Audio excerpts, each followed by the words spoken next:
Third of world economy to hit recession in 2023, IMF head warns. For much of the global economy, 2023 is going to be a tough year as the main engines of global growth, the US, Europe and China, all experience weakening activity, the head of the International Monetary Fund has warned. The new year is going to be tougher than the year we leave behind, IMF Managing Director Kristalina Georgieva said on the CBS Sunday morning news program Face the Nation on Sunday. Why?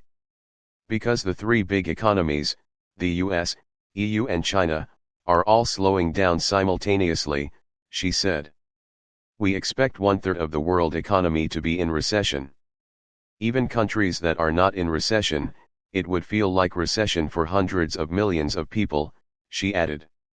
In October, the IMF cut its outlook for global economic growth in 2023, reflecting the continuing drag from the war in Ukraine as well as inflation pressures and the high interest rates engineered by central banks like the US Federal Reserve aimed at bringing those price pressures to heel.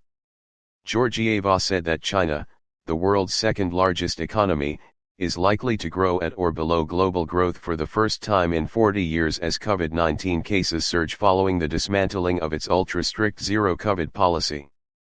For the first time in 40 years, China's growth in 2022 is likely to be at or below global growth, Georgieva said.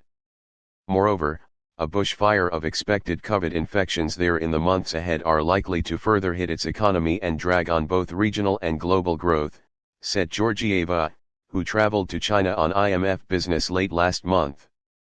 For the next couple of months, it would be tough for China, and the impact on Chinese growth would be negative, the impact on the region will be negative, the impact on global growth will be negative, she said. Meanwhile, Georgieva said, the US economy is standing apart and may avoid the outright contraction that is likely to afflict as much as 1/3 of the world's economies. The US is most resilient, she said, and it may avoid recession.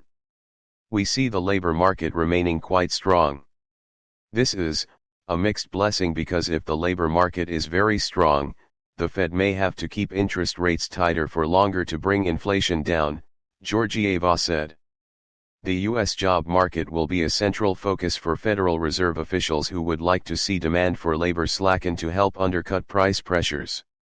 The first week of the new year brings a raft of key data on the employment front, including Friday's monthly non-farm payrolls report, which is expected to show the US economy minted another 200,000 jobs in December and the jobless rate remained at 3.7%, near the lowest since the 1960s. Slacken to help undercut price pressures. The first week of the new year brings a raft of key data on the employment front, including Friday's monthly non-farm payrolls report, which is expected to show the US economy minted another 200,000 jobs in December and the jobless rate remained at 3.7%, near the lowest since the 1960s. Subscribe our YouTube channel and click our bell icon for new videos.